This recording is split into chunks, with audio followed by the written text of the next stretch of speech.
Friday po. Good morning po sa bawat isa and welcome po sa ating church. And gusto ko lang pong i-welcome itong mga taong to. I-welcome din po natin sila. Si Engineer Doy De Torres po, ninong po ni Ma'am Zoila. Palakpakan po natin. Tapos si Inay Belen Makuha Escalona, mother po ni Sir Dennis. Welcome po sa church. Si Earl Fortono. Yan. Welcome sa church. Si Jefferson Daiom at saka si Larry Daiom. Mga Youth Alpha attendee sila. Welcome sa church. Yan. Yan lang po.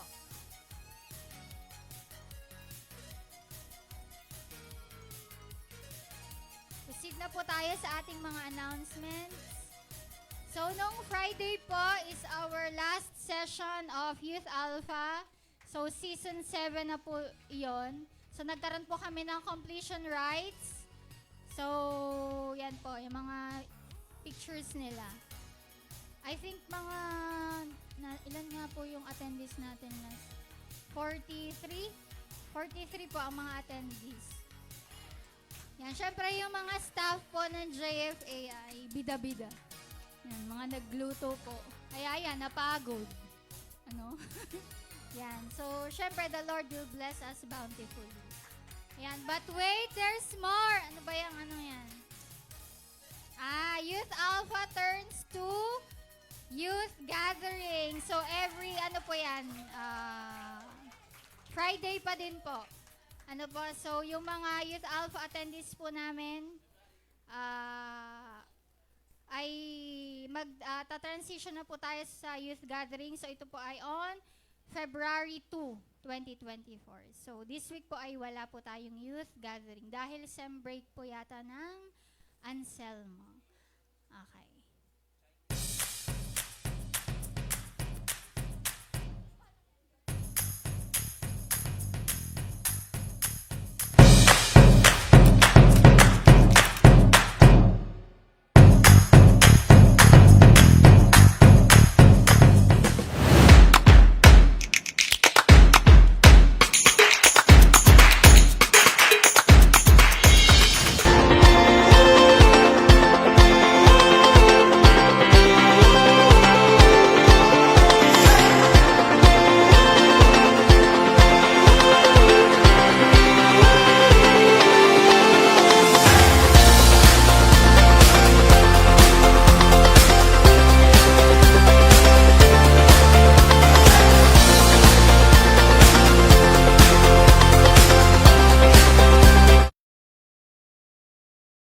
Palakpakan po natin siya. Nagpuyat din po siya dyan. Yung mga nagpapagamit sa Lord. Meron pa po tayong ibang announcements. Ayan. So, JFBC Lot and Building Project. Ang atin pong na-raise. Magbibilang pa lang pala po. Okay. So, dun po sa atin pong mga envelopes, may nakalakip na din po dyan nung atin pong Faith Promise Giving, yung ating pong mga pledge card. So, kung sino man po yung mga kasi para pong may box doon na weekly. Ano po, so pwede nyo na po doon i-insert. Kasama na po doon yung ating tithes and offering. And also, nung January 24 and 31, nagkaroon po tayo ng Prayer Wednesday. So, until this week na lang po yata yung ating Prayer Wednesday. So, in-encourage po namin ang bawat isa na umattend po tayo. Ano po, 5 p.m. po yan. Dito po sa ating church. Wala na po yung pamerienda kasi po tayo ay fasting dyan. So, yun lang po ba ang ating Tawagin ko na po ang ating pong mga bata for their Sunday school. We will pray for you. Tsaka po ang ating pong mga teachers.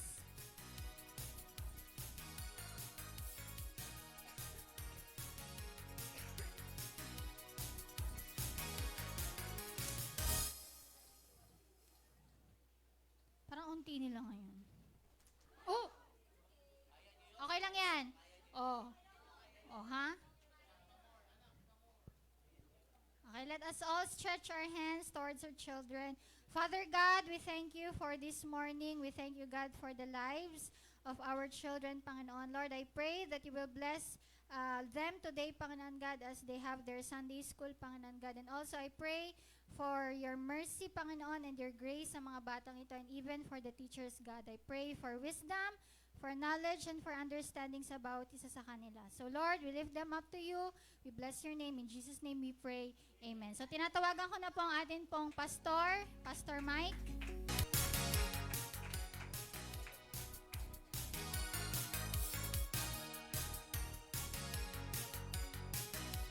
Gandang umaga. Kamusta po kayo?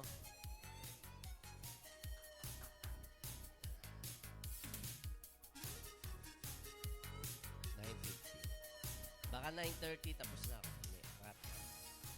Quarter to 10.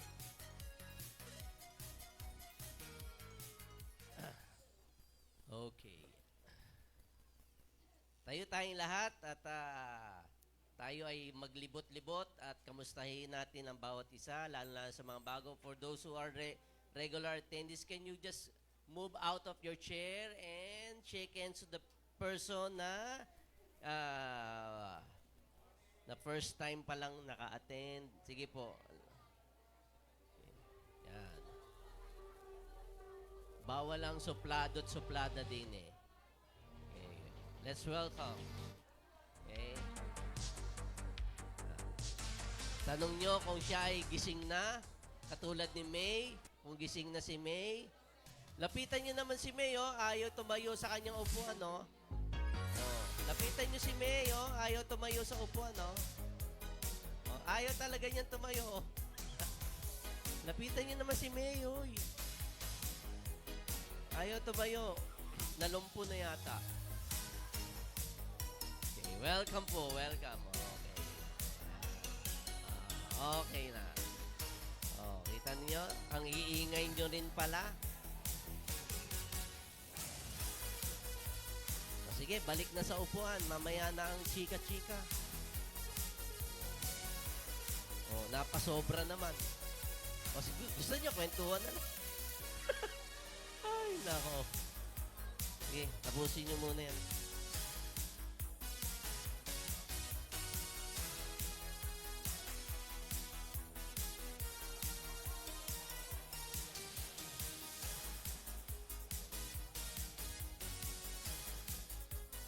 Okay. Marami kayong na-meet? Okay. That's wonderful. Okay. Nakuha niyo ba ang Facebook account? Ang Messenger account? Okay. I'll be sharing Stand for the Truth. Kaya ako kayo pinatayo at libot-libot. Okay. Stand for the Truth. There is a quote that I want to share to you na ang sabi, stand for truth even if I stand alone. Okay, ito po ay sinabi mamaya, no? I will let you watch a documentary of a Christian girl who said it in the darkest moment of world history during the World War II, na kung saan si Adolf Hitler reign in terror during those time. So itong sinabi ng isang Christian girl, 21-year-old, I'll stand for truth even if I stand alone. Okay.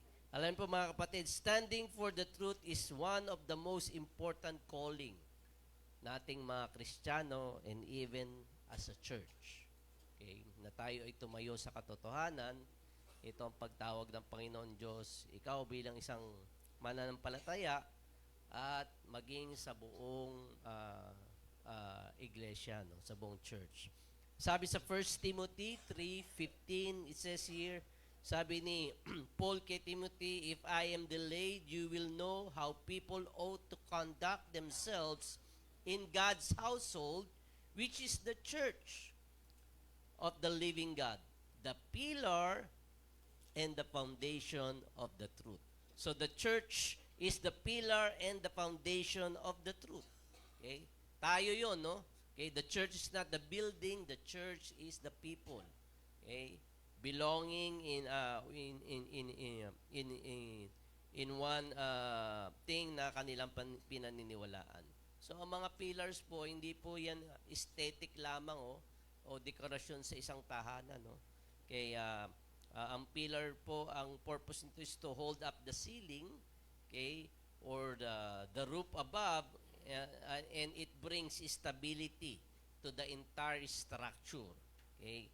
Kaya lamang po, what we are seeing right now, there is a complete collapse, okay, of the of moral structure sa ating lipunan. There is a complete collapse of ethical structure, even sexual structure, and lalong-lalo na ang spiritual structure sa ating lipunan. Kaya tayong mga Kristyano, ang tanging nating panlaban doon ay magtuturo. Okay? Kasi yung pinuno nating nakaupo kasi we try to pinpoint our fingers and accuse the world, okay, bakit nagkaroon ng collapse. Pero sa umaga pong ito ay sana po makita natin, no? We can honestly see, okay, na why the structure is collapsing, okay, and maybe we should look at our own pillars and try to examine our own foundation. Kasi tayo yung church na sinasabi. The pillar and the foundation of the truth. Okay? Kaya ako'y naniniwala, tayo ay narito, this is the third Sunday of the year 2024, and we want to make our lives accountable to God. Okay? Tayo binigyan ng Panginoon Diyos ng hininga dito sa ibabaw ng mundo, at ninanais niya na maging accountable tayo. Dahil darating ang judgment day na you will give an account of your life. Okay?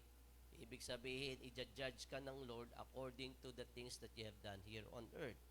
Kaya, this is the third Sunday of the year 2024, and we are trying to align ourselves. Inilalagay natin sa pwesto. Inililinya natin ang ating sarili sa kalooban ng Panginoon Diyos sa ating buhay this 2024. Amen po ba? O yung mga empty seats yan, ibig sabihin, ayaw na nilang makialay. Okay. Hindi, marami lang silang lakad. Sana sumakay sila ng jeep para hindi sila mawala. Okay. Why don't we all say, I'll just be reading one verse, John 8:32, that says, okay, then you will know the truth, and the truth will set you free. Let's pray. Father, we come here this morning and maaring may knowledge kami.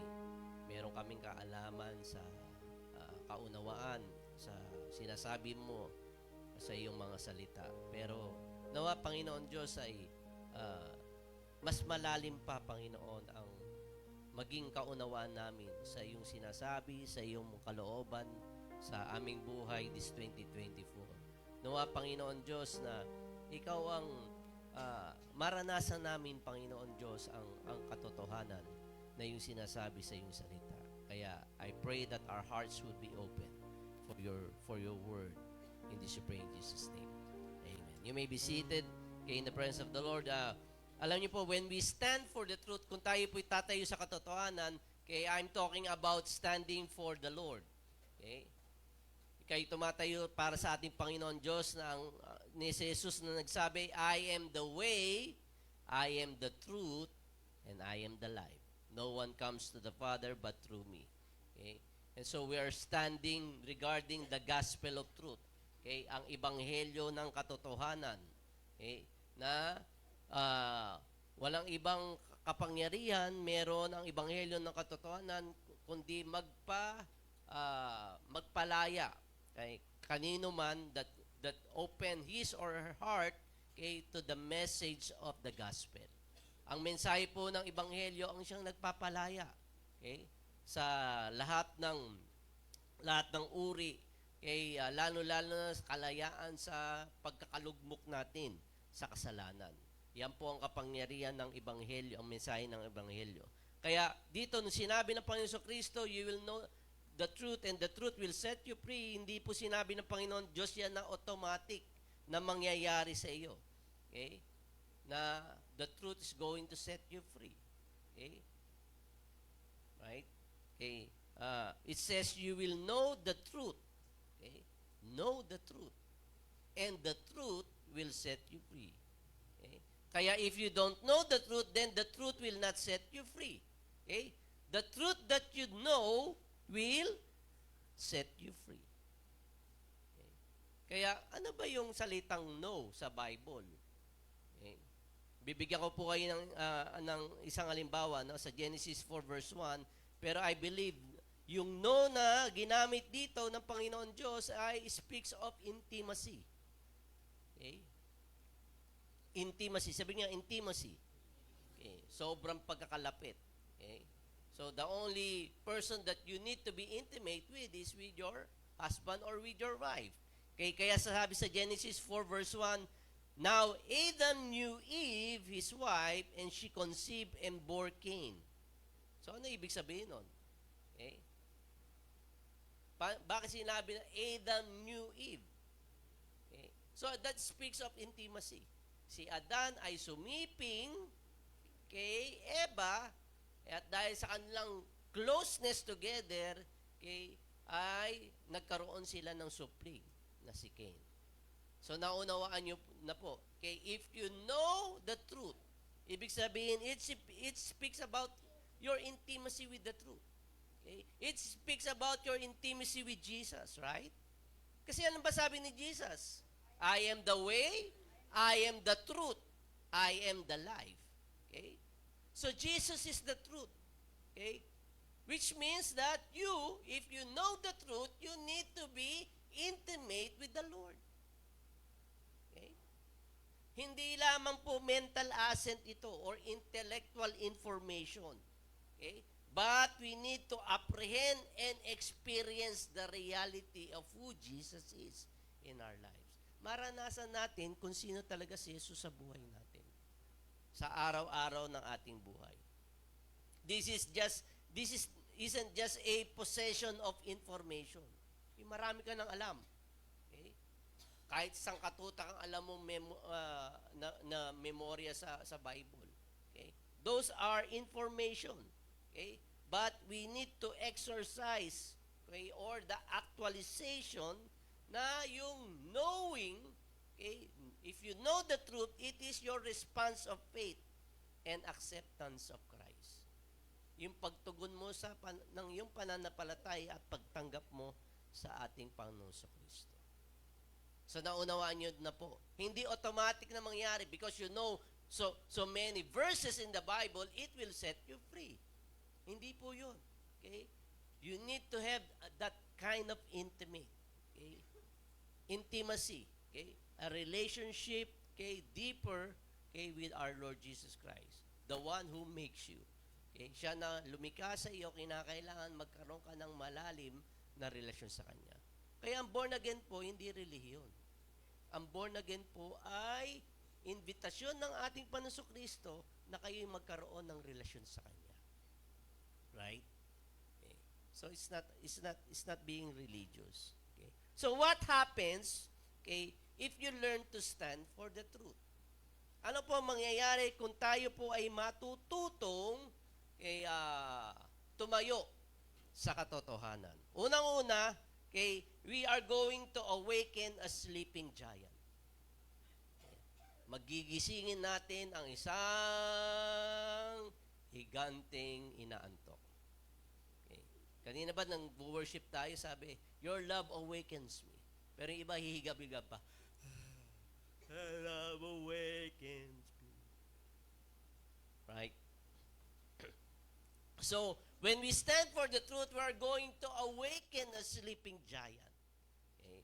So, I'll give you a story in the Bible in 1 Samuel 17. Okay? Kaninong istorya yon? Kay David at kay Goliath, no? Okay? Most of us already knew the story, okay, na kung saan si Goliath ang champion ng Philistines army, okay? Sabi sa Bible, ipaparaphrase ko, ikukwento ko na lang, no? Hindi ko na babasahin, no? Okay, sabi sa Bible, si Goliath daw ay almost 9 feet tall. Okay? So, malaki. malaki si Goliath, okay, may baluti siya, okay, at ang tanging nakalabas, okay, sa kanyang baluti ay yung kanyang muka. Okay? So nababalot, okay, ng armor si Goliath. Okay? At napakalaking tao niya, kaya for 40 days, okay, sila po ay nasa gitna ng lambak. Okay? Na kung saan sa kabilang kampo ang mga Pilisteo, ang mga Philistines, at sa kabilang kampo naman ang mga Israelita. Kaya stand still sila dahil every day yung higanting ito ay lumalabas sa kanilang kampo at nagpupunta sa lambak at hinahamon ni Goliath ang lahat ng mga Israelita. Ano? Sinong gustong lumaban? Mano-mano na lamang. Huwag na dumanak ang dugo. Okay? Sinong lalaban sa akin? Ang lalaban sa akin, kung ako'y matatalo, kami, mga Pilisteo, ay magpapaalipin sa inyo. Okay? Pero, kung kayo naman ay matatalo namin, okay, matatalo ko ang lalaban sa akin, kayo, mga Israelita, ay magpapaalipin sa akin. Okay? At kung ano-ano pang mga pagtutungayaw ang ginagawa ni Goliath sa mga Israelita. 14 na araw. Sabihin 14 na araw. Mahigit na ano yun? Mahigit na isang buwan, di ba?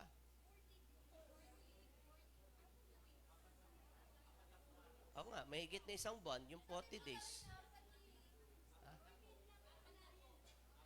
Sorry. Erase. So, 40 araw. Okay. Mahigit na isang buwan. So, araw-araw, nagtutungayaw si Goliath, tinotaunt niya, no? Inaalipusta niya mga Israelita. Kaya, sino bang hindi matatakot? Sa 9 feet tall na higante. Right?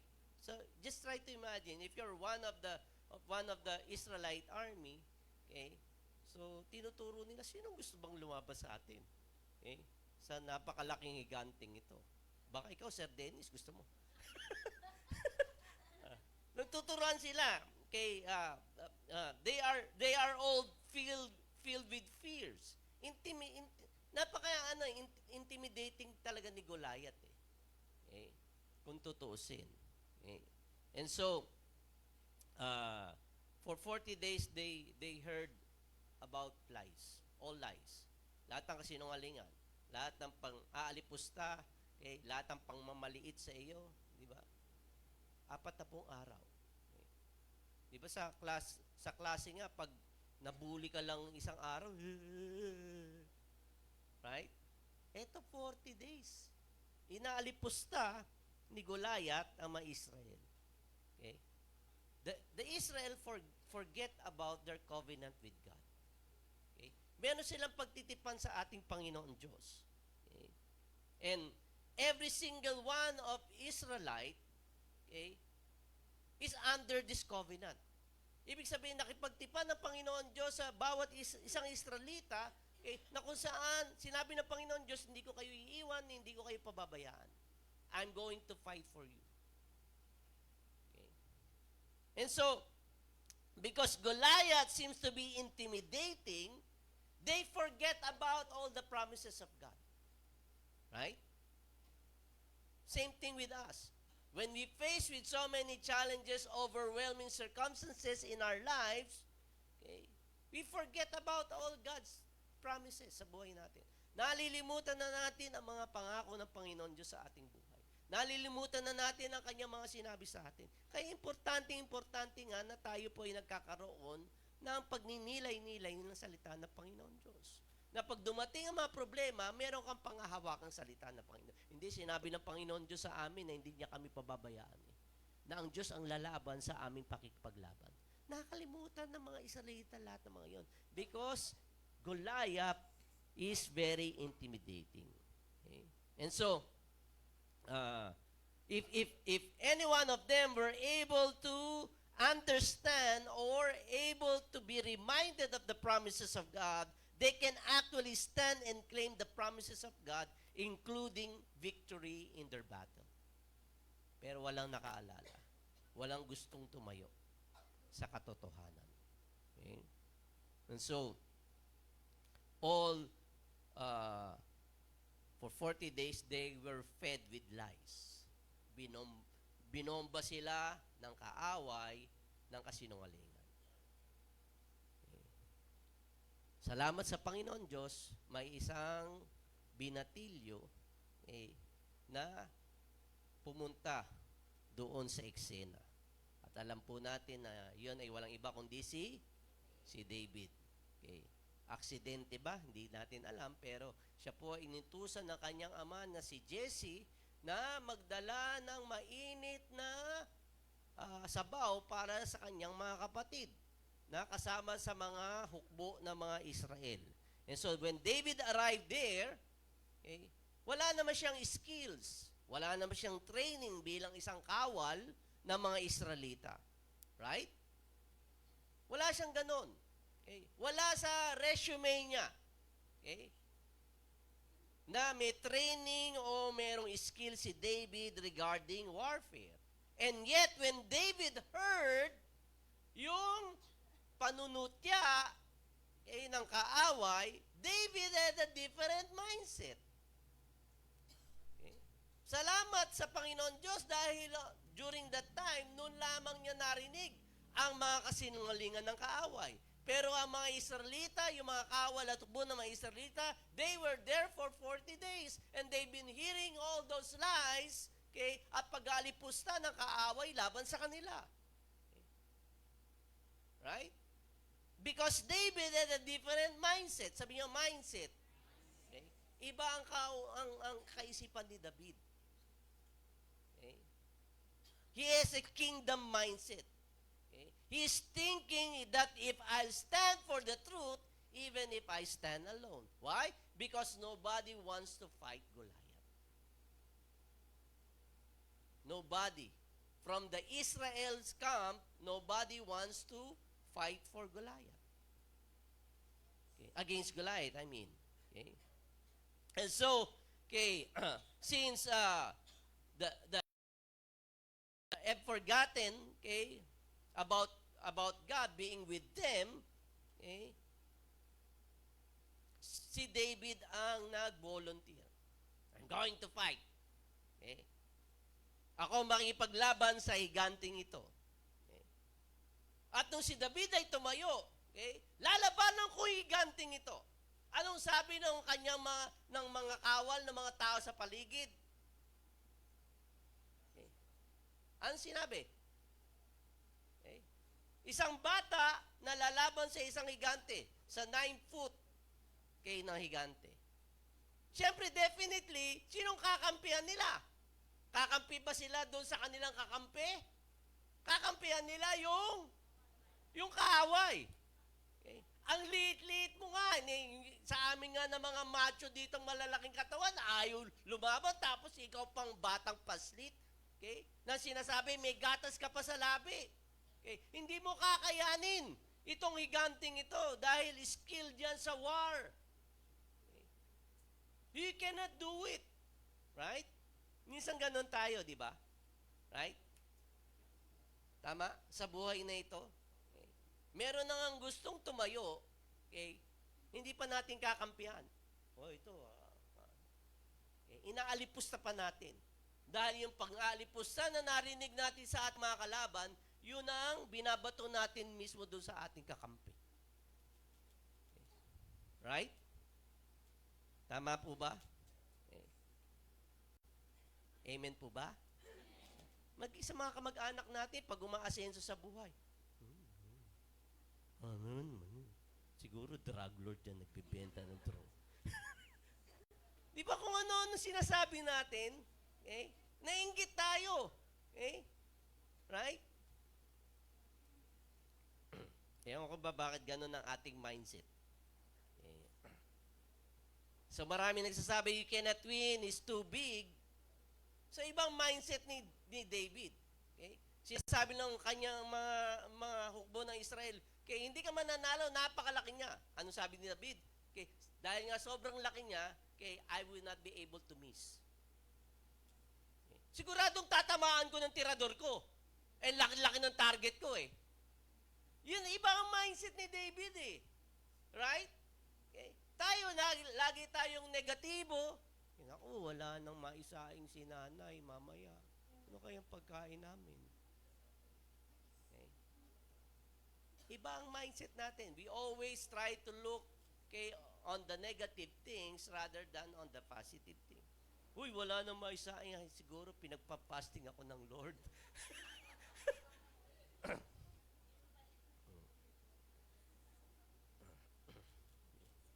So, ibig sabihin, everything is against all odds for David. Okay? Right? Kaya nung sinabi ng mga sundalo, ito po, inalapit siya kay Haring Saul, kay King Saul, ito po, kay itong batang paslit na to, gustong lumaban sa higante, loko-loko na yata ito eh. Okay? Hinarap siya kay Haring Saul, kaya nung ginawa ni Haring Saul, ipinasuot ni Haring Saul, kay ang Saul ang kanyang armor, ang kanyang body armor. Okay? Dahil ito ay tradisyon na ginagawa na pag ikay makipagdigmaan, meron ka dapat armor para kung tamaan ka, hindi tatagos sa iyong katawan.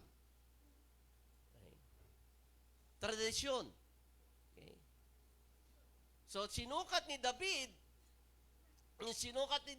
hindi siya makagalaw ng gusto. Okay? Dahil mas malaki sa kanya yung armor ni King Saul. Okay? Kaya sabi niya David, I cannot fight with this. Okay? Huwag mong ilagay ang aking sarili sa mga bagay na hindi naman talaga best suit sa akin. Okay? Right?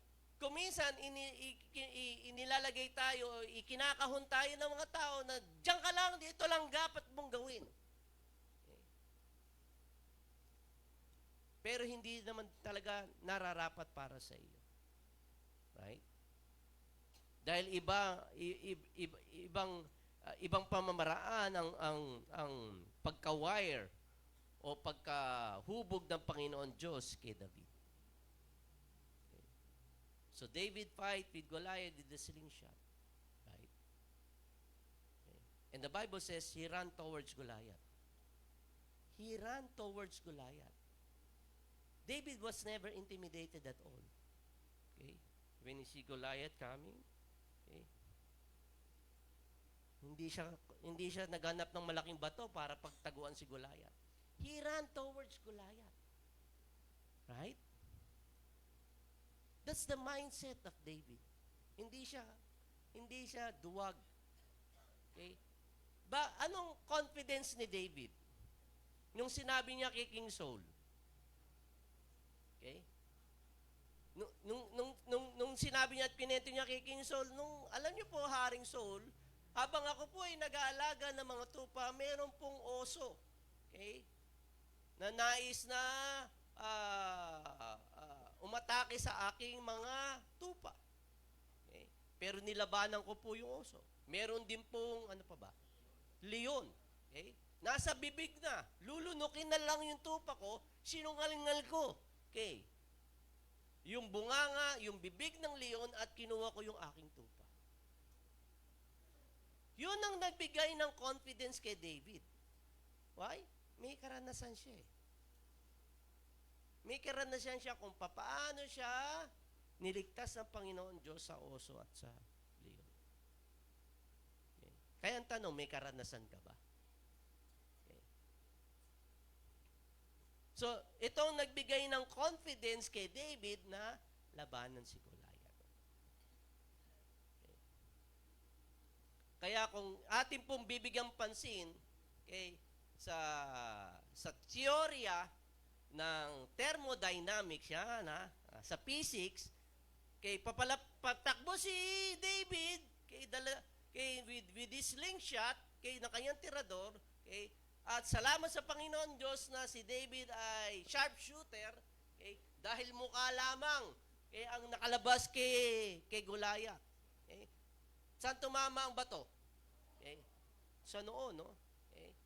Siyempre, pag ikaw ang pwersa mo ay papalapit, definitely, paano babagsak si Goliath?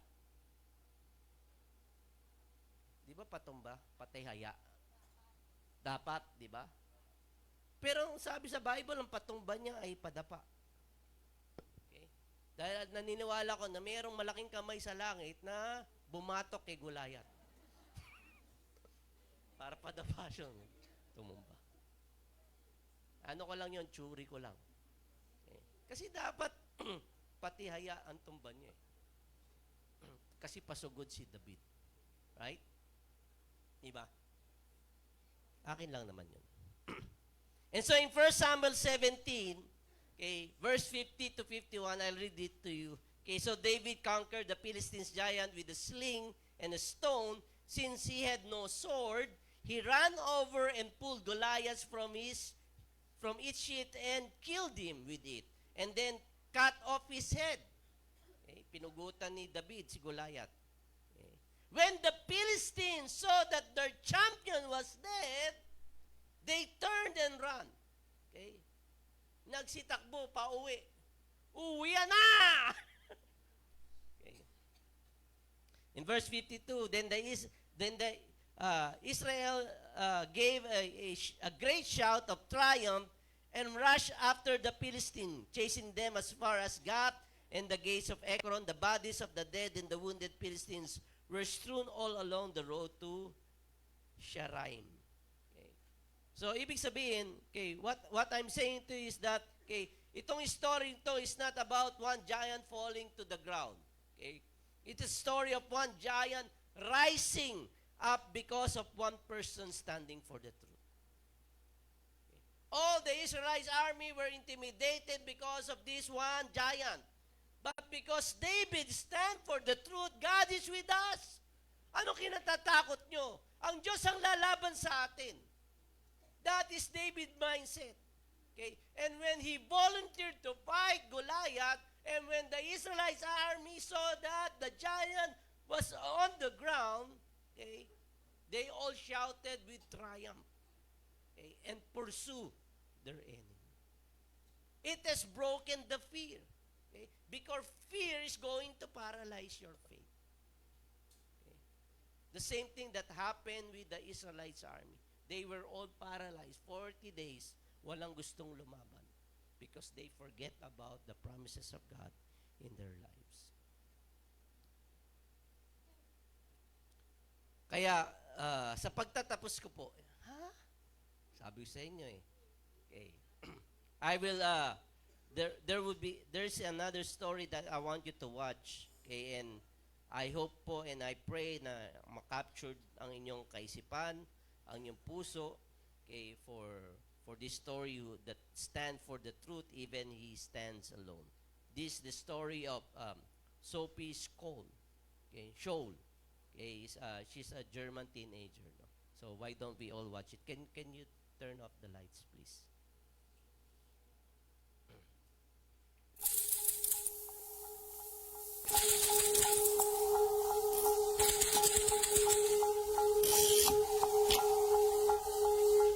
For most people, the name Sophie Scholl doesn't really ring a bell.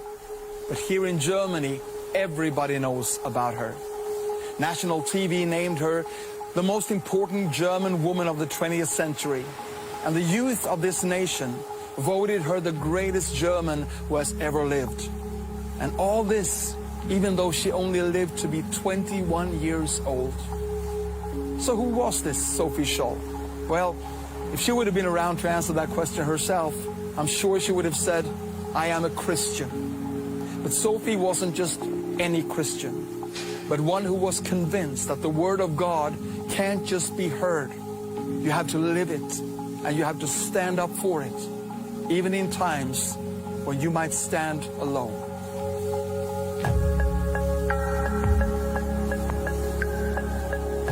Sophie Magdalene Scholl was born on May 9th, 1921 in Fortenbach, Germany, and was only 12 years old when the Nazis took over in her homeland. To indoctrinate the young generation as quickly and early as possible to do anything for their leader, almost every German child was recruited to Hitler Jugend, Hitler Youth. Sophie joined when she was 14. she got to march in uniform. She learned that she was such an important part of her nation and how her race was superior above all others. At first, it was exciting. The pride of being taken seriously, that the nation counted on her, that she could give her life for something big, something noble.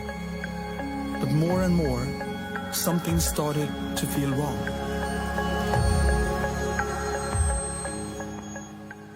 Sophie's father had raised her a Christian and had taught his daughter that all men are created in the image of God, all precious, all equal. And in her teenage years, she started to realize that what Hitler was saying was actually something completely different. She was shocked when her best friend, a Jewish girl, was denied her human rights. And when Germany invaded Poland in 1939, Sophie finally fully realized that the message of the Nazi party she was part of was actually the complete opposite of the message of the God she believed in. In May of 1942, at the age of 20, Sophie moved to Munich to study here at Ludwig Maximilian University. By this time, she had seen so much injustice, so much hatred, and so much humiliation, especially toward the Jewish people, that she knew in her heart that she had to do something. How could she even call herself a Christian, she asked herself, if she wouldn't stand up for Jesus and for truth in the darkest hours of her nation?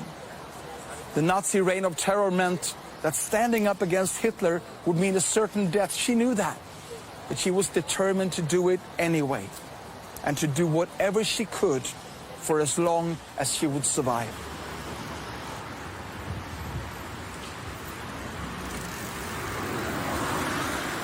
Sophie and her brother Hans rented a small student flat in this house on Franz Joseph Street.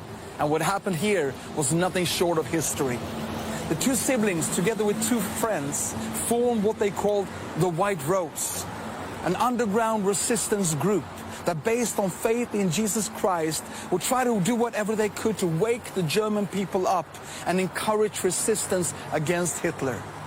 They bought a typewriter and an old manual duplicating machine, and they started writing letters against the Nazi ideology.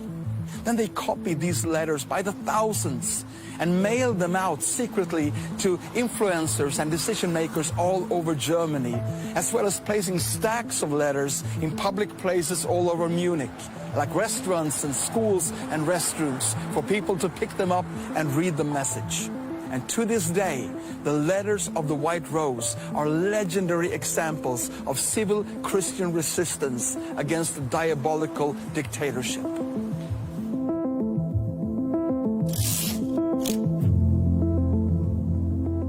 Nothing is so unworthy of a civilized nation as to not speak out in protest while governed by an irresponsible group that follows their own unworthy instincts. Every word that comes from Hitler's mouth is a lie. When he says peace, he means war. When he uses the name of the Almighty, he means the power of evil, the fallen angel, Satan. His mouth is nothing but the smelly mouth of hell. Since the invasion of Poland, 300,000 Jews have been murdered in this nation in the most horrible way. This is one of the worst crimes against all humanity, one that is unprecedented in all of history. If the German people are already so spiritually damaged that they do not lift a hand against what is happening, if they have given up on man's supreme gift, the one that raises her above all of God's other creatures, our own free will, if they abandon their will to act and turn back the wheel of history, if they have already gone so far down the path of the cowardly mass, then they deserve their own destruction. But in all times of great trials, prophets and saints have stood up, men and women of God who cherished their freedom, who preached the one true God, and stirred the people to action.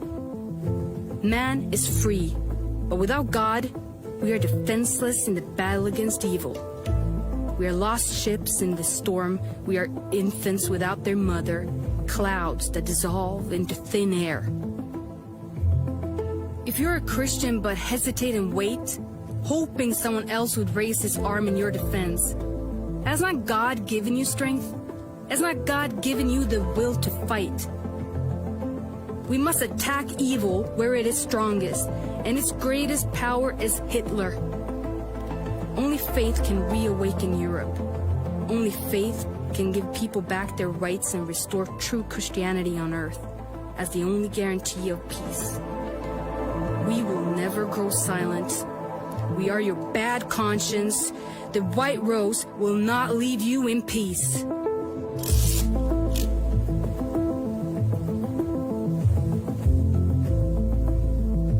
The letters of the White Rose spread like wildfire all over Germany during the summer, fall, and winter of 1942. Gestapo, the German police, was convinced that they had come from a large national underground organization, and they worked like crazy to find and to stop it.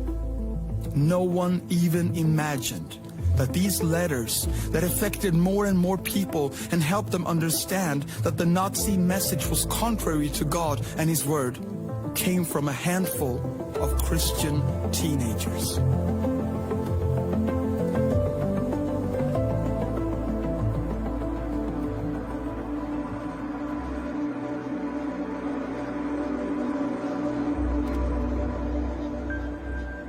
Sophie, Hans, and their friends knew that it was only going to be a matter of time until the Nazis found them, arrested them, and executed them. But they wanted to use the time they had in the best way possible. On February 18th, 1943, Sophie and Hans were walking these university halls with bags full of the 5th letter of protest against Hitler. With only minutes left before the bell would ring, they walked up to every single door and put a stack of these letters right outside the door to the lecture halls, so that when the thousands of students would come out, they would all grab one copy each.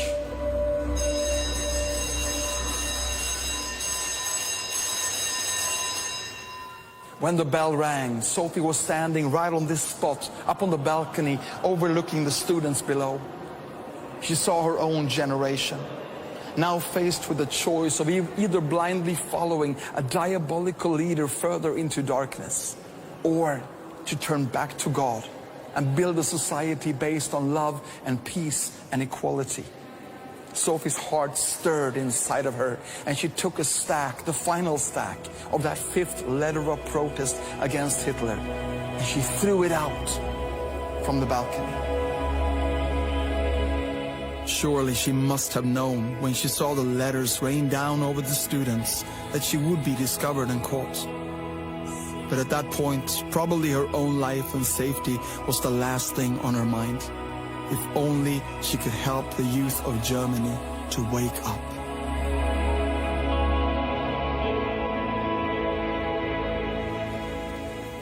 Sophie and Hans were arrested immediately, and the Nazis now found out that the White Rose that had caused them so much fear only really consisted of a handful of Christian students. Hitler wanted to get rid of this embarrassment as quickly as possible. So after a quick mock trial, without any defense, Sophie and her friends was sentenced to execution. And as these young people were led to the guillotine to be beheaded, Sophie looked up at the clear sky and said, "Such a beautiful day, and I have to go. But my life is a small price to pay if only my actions can lead to thousands of people being warned and alerted." And the very last words of 21-year-old Sophie Scholl, before her head was separated from her body, was, "My God, my refuge into eternity."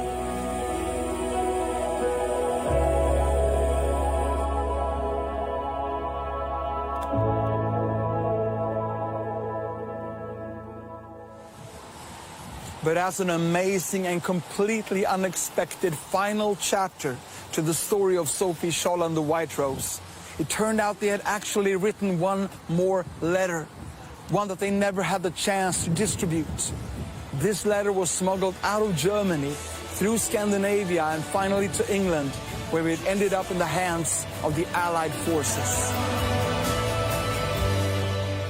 And to honor the courage, determination, and selflessness of a German Christian girl named Sophie Scholl, the Allies printed millions and millions of copies of her sixth letter, loaded the copies on bomber aircrafts, flew in over Germany, opened the hatches, and let Sophie's call to stand up for God and resist the evil rain down over all the nation. The letters she saw float down in the university auditorium now rain down for several months over her entire nation and her people.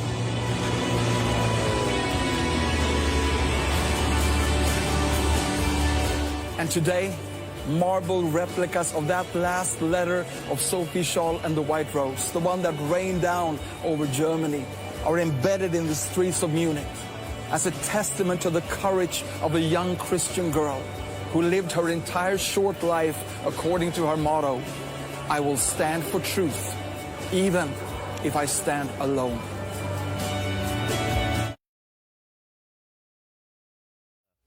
Take the time to worship the Lord. Nawa hindi lang po ito maging inspirasyon lalo na sa bawat isa sa atin, sa mga kabataan, na kung meron man talagang magiging katulad ni David at ni Sophie Scholl who would really stand for the truth, then I believe that we are going to live a better place, lalo na sa ating community. Why don't we all worship God? Let's sing that song, Ang buhay ko'y dinudulog sa iyo, nagpapakumbaba, nagsusumamo. Why don't we just right now rededicate our lives to Him?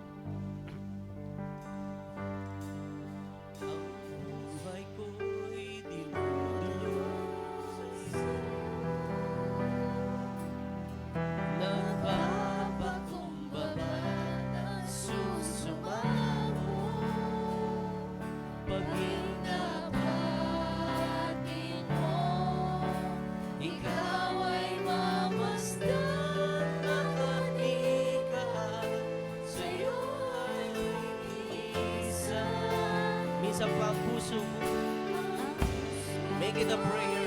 Gawin po natin panalangin as we dedicate our lives to the Lord our God.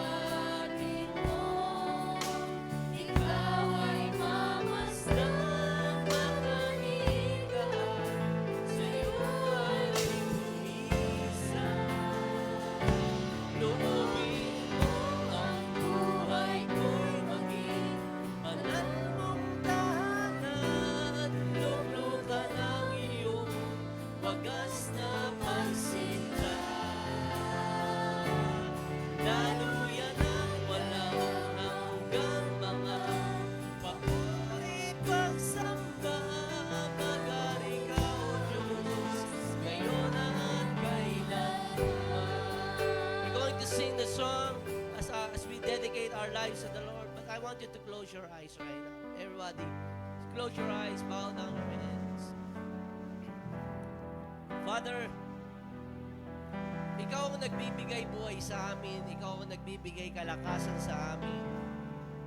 Kuminsan, Panginoon, sa mga problema sa aming mga buhay, maaaring kasing laki ni Goliath, mga Lord, mga bulubunduking, Panginoon, problema, suliranin na kinakaharap namin. Kadalasan nakakalimutan namin na mayroong Diyos na buhay na nagmamalasakit sa amin at nagmamahal sa amin.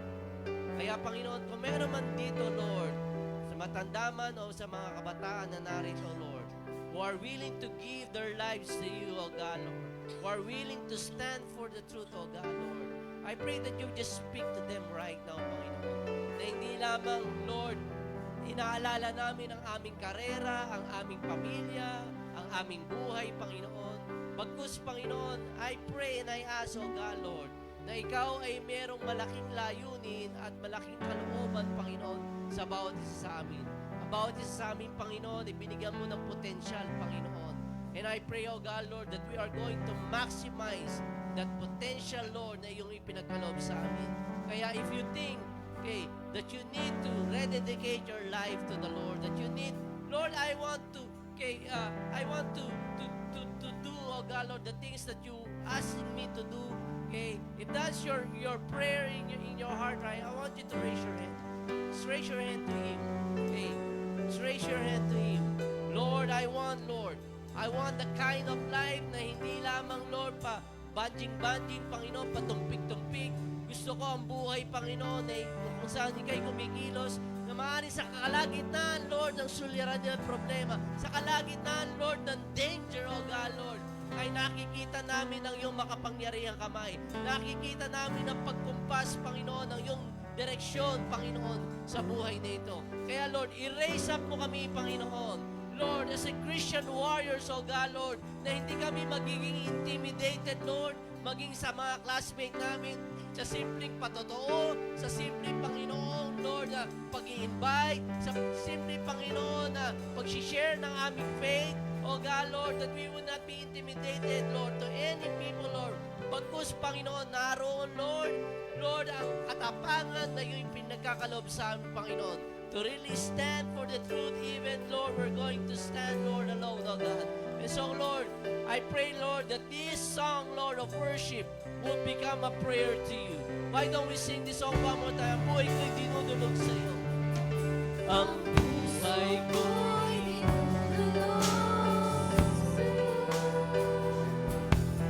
nagpapakumbaba, nagsusumamo, paging napati mo, ikaw ay mamasdan, makanikaan, sa'yo ay umisan.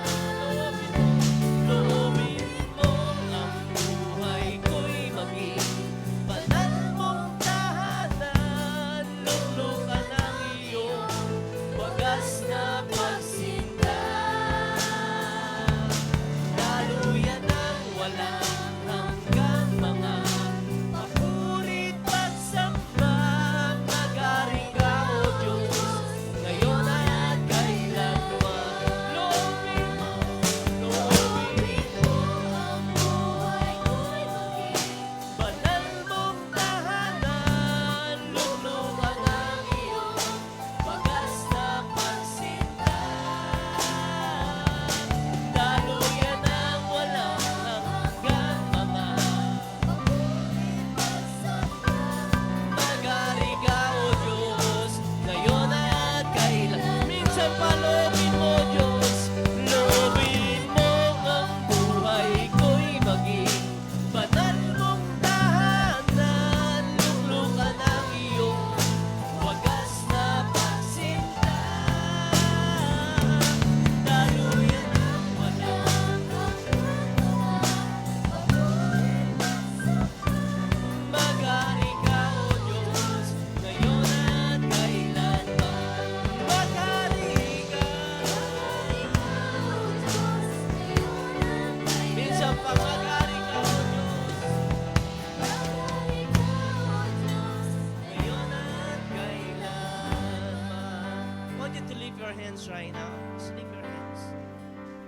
Father, we lift our hands to you as a sign of our surrender, Lord, to your will, Lord, and to your purpose in our life, O God. Panginoon, katulad, Lord, ang pagkamulat, Lord, ni Sophie Scholl, O God, Lord, sa katotohanan na nangyayari, Lord, sa kanyang bansa. Nawa, Panginoon, ang bawat isa sa amin na narito ay mamulat din sa katotohanan, Panginoon.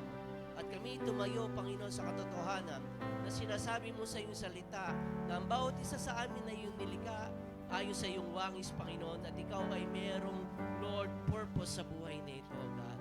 And so I pray and I ask, Lord, that you are going, Lord, to speak, Lord, into the hearts and into the mind, Lord, our young people and even, Lord, to the old ones. Father, we just want, Lord, to give you praise and give you thanks, Lord, for this day, O God, Lord. We just want, Lord, to honor you, Lord, for the life, Lord, that you have given us. In this we pray in Jesus' name, and everybody says, Amen, amen. Hallelujah. Going to call Ate Yesha for our tithes and offering. And Kuya Scott, they are going to lead us. Okay,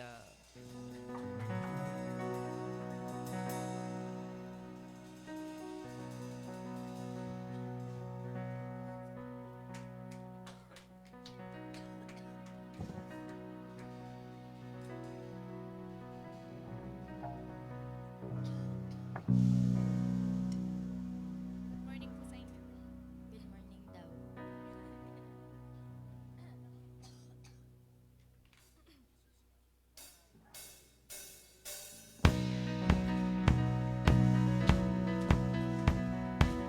Well, let's continue to worship the Lord as we give our tithes and offering.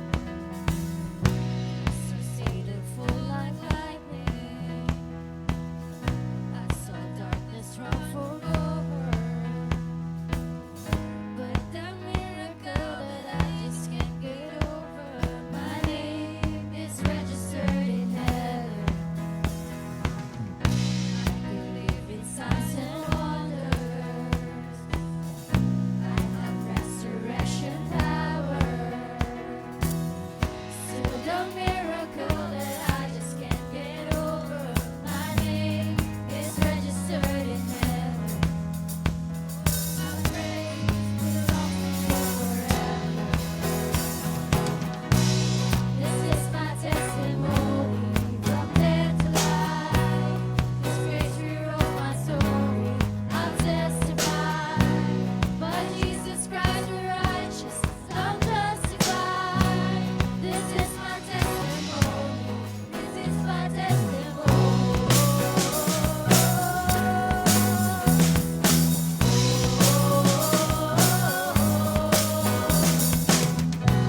together, sons and daughters, walk blood and wash in water. With the graces of the Spirit, Son and Father, our God will finish what He started. Yes, our God will finish what He started. This is my testimony from death to life. His grace rewrote my story. I'll testify. By Jesus Christ the righteous, I'm justified. This is my testimony.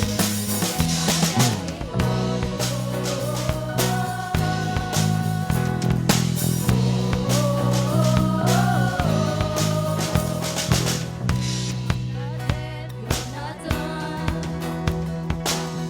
Greater things are still to come. Oh, I believe I'm not dead. You're not done. Greater things are still to come. Oh, I believe I'm not dead. You're not done. Greater things are still to come. Oh, I believe I'm not dead. You're not done. Greater things are still to come. This is my testimony from death to life. 'Cause grace rewrote my story. I'll testify. By Jesus Christ the righteous, I'm justified. This is my testimony. This is my testimony from death to life. 'Cause grace rewrote my story. I'll testify. By Jesus Christ the righteous, I'm justified. This is my testimony.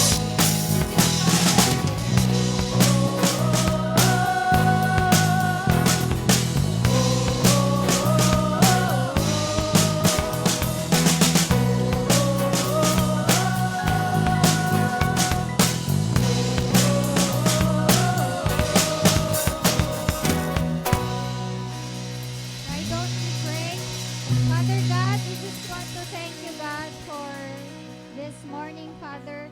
Thank you, God, for your word. Thank you, God, for being the way, the truth, and the life, Father.